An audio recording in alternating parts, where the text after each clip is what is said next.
Hey everyone, it's Robin, Our Styling Crafts, and welcome to my studio.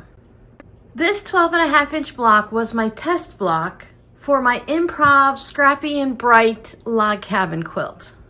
I decided to make the blocks in my quilt 9.5 inches, and since this block is 12.5 inches, I didn't want to just cut it down since I knew I had enough fabric to make the quilt and then some. Now I have this leftover block. I don't want to just stick it back onto the shelves and in the stash and let it just get lost for a while. I'm going to go ahead and do one of my favorite things. I'm going to turn it into a zipper pouch. I could make a large zipper pouch and create a backing for it, but I'm just going to take this one block, so I'm not giving myself extra work to do. I'm just going to take this one block. So I could fold it in half this way, and I'd have a zipper pouch that's about 6 1/4, give or take, once I do seam allowances. By doing it this way, I would have this green fabric and this floral fabric along the top with the zipper. Or I could turn it this way, and I would have the purple log on top and then this gray on the other side.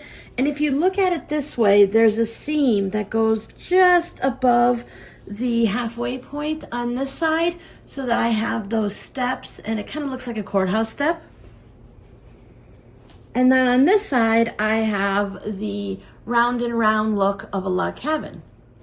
I like this look because it also gives me these two fabrics that border on both sides. So this is what I'm going to go with. Now I could cut this block in half and then quilt each side individually, but what I'm going to do is quilt the entire block and then I'll go ahead and cut it in half.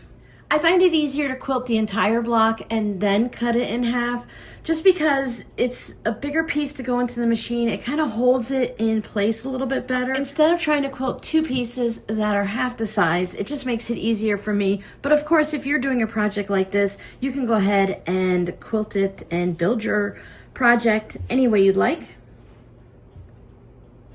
12.5-inch blocks are also really good for small pillows or hot pads in the kitchen.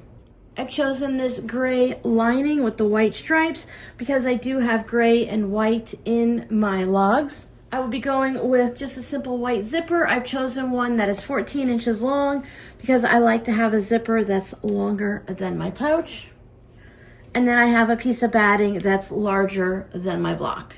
I'll be using the spray and bond basing adhesive to hold my block in place while I'm quilting it, so I don't have to worry about pins in such a small area. This piece of fabric down here is called a bar towel. I picked up a stack of them at Walmart and I use that to just protect my surface while I'm doing any type of spray basting. The spray adhesive does like to stick to everything nearby, but if I'm really careful, it usually stays really close and it doesn't get all over the area. I don't need very much because it's such a small project. Of course, you can pin base or maybe use a fusible fleece.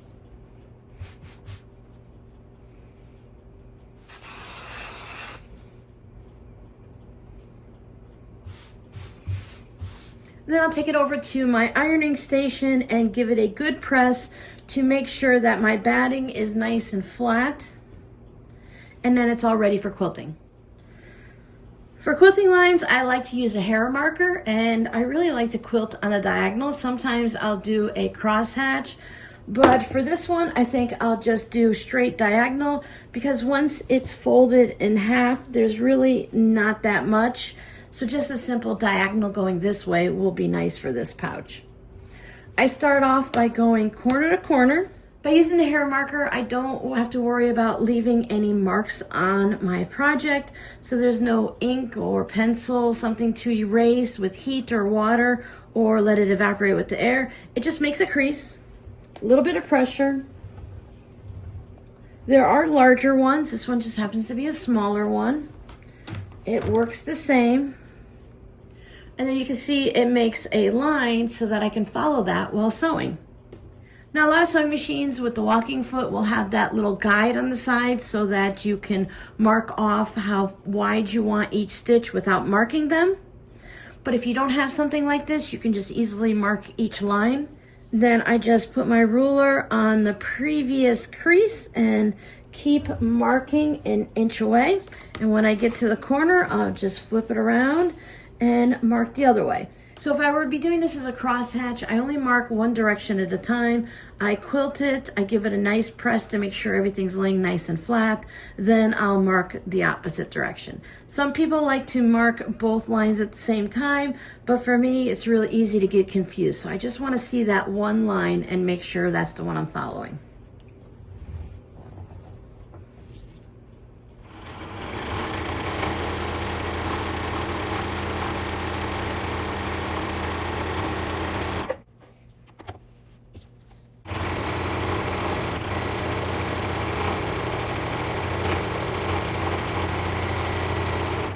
My block is all quilted.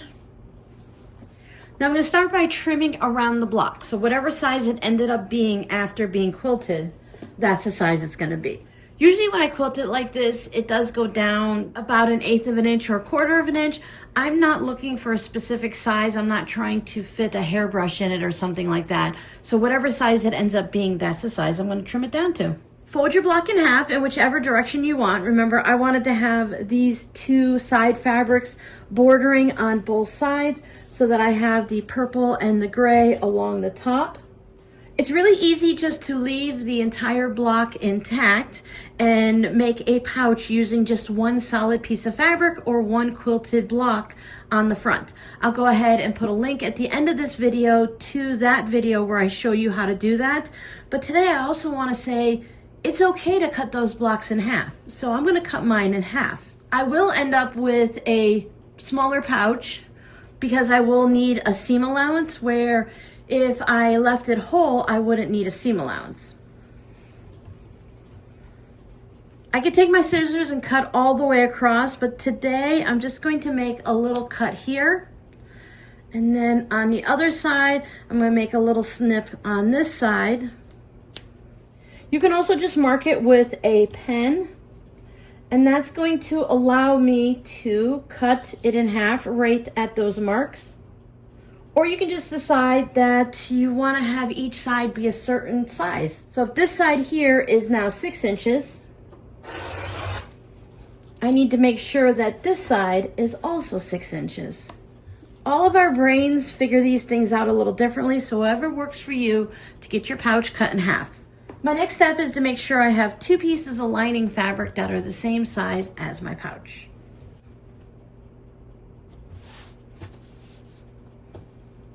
You can measure it and go that route, or if you're really careful, you can just lay one of your blocks down. It's really easy since I know that it is 6 inches from top to bottom. Now I can treat this just like a normal pouch, and I'll start getting it prepared to sew the zipper in. I'm considering this purple log, this version here, the front of my pouch. I use quilt clips, but you can go ahead and use pins. So the right side, or the T side of the zipper, is facing down and touching the right side of the pouch. Lining fabric, the right side is going to touch the right side of the outer. Then I take it over to the sewing machine. For my sewing machine, I do switch out feet to the zipper foot. I know some machines people are able to just sew with their regular foot. This is the way I taught myself, and once I learn something, I usually don't change too much. I do like to sew from the right side of the zipper, which means I'm sewing from the wrong side of the project. Again, that's personal preference. You can sew from either side.